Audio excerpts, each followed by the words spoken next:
त्या ठिकाणी question number 41 solve करायचा आहे. क्वेश्चन नंबर 41 दिलेला आहे. A spherical drop of liquid splits into 1000 identical spherical drops. Okay, तर एक स्पेरिकल ड्रॉप आहे, त्याचे 1000 ड्रॉपलेट्समध्ये कन्वर्जन होते. If E1 is the surface energy of original drop and E2 is the total surface energy of the resulting drop. तर E1 original ड्रॉपचं surface energy आहे आणि E2 total surface energy आहे जेव्हा 1000 split होणार त्यावेळेस. आता त्याने आणखीन एक कंडिशन दिलेली. Then E1 divided by E2 हा दिलेला आहे x divided by 10. Then value of x is, तर आपल्याला एक्सची व्हॅल्यू या ठिकाणी फाईंड करायचं. हा क्वेश्चन 2023ला आलेला होता आणि याचे 4 ऑप्शनपैकी पहिले जे ऑप्शन आहे ए तो आहे 9, बी ऑप्शन आहे 7, सी ऑप्शन 3 आणि डी ऑप्शन आहे 1. तर या 4 ऑप्शनपैकी या क्वेश्चनचं करेक्ट आन्सर कोणता असेल, चला तर सॉल्व करूया. तर या क्वेश्चनमध्ये एक स्पेरिकल ड्रॉप आहे आणि त्याचे स्प्लिट होऊन 1000 आयडेंटिकल ड्रॉप्स तयार होत आहे. म्हणजे या केसमध्ये पुन्हा आपल्याला व्हॉल्यूमचा कन्झर्वेशन या ठिकाणी यूज करावं लागेल. मग व्हॉल्यूम कोणाचं, volume of single drop is equal to volume of droplets,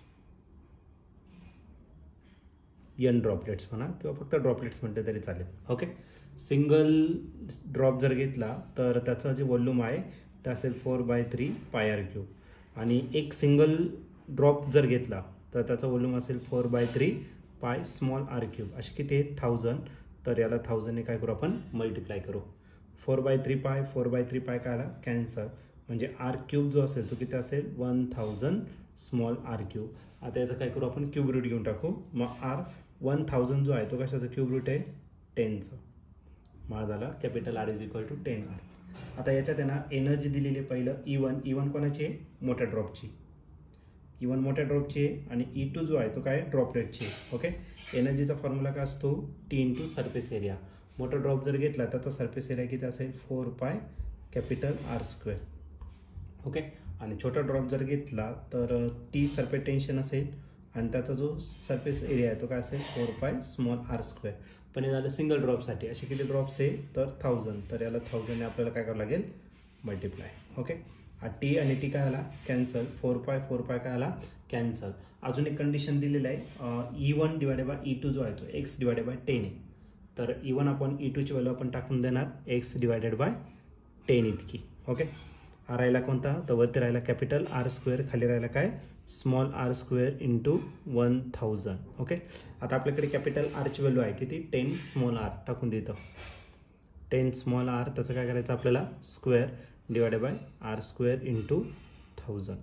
okay, हा झाला x डिवायडेड बाय किती 10. आता याचा स्क्वेअर करायचं. 10चा स्क्वेअर जर केला तर तो किती असेल 100r² आणि हा किती राहिला 1000 r². R² काय आला कॅन्सल आणि याला जर सिम्प्लिफाईड केलं तर 0 0 कॅन्सल, अगेन 0 0 कॅन्सल आणि इथला 0 पण कॅन्सल. म्हणजे काय राहिलं एक्सची जी व्हॅल्यू आहे ती किती राहिली 1 राहिली. आपल्याला एक्सच फाईंड करायचा. मग एक्स इज इक्वल टू किती असणार तर 1. आणि याचं जर तुम्ही ऑप्शन जर चेक केलं तर या ठिकाणी ऑप्शन नंबर डी जो आहे तो या ठिकाणी करेक्टली मॅच होतोय. म्हणजे या क्वेश्चनचं जे आन्सर असणार आहे ते ऑप्शन डी असेल. ऑप्शन डी म्हणजेच एक्स इज इक्वल टू 1.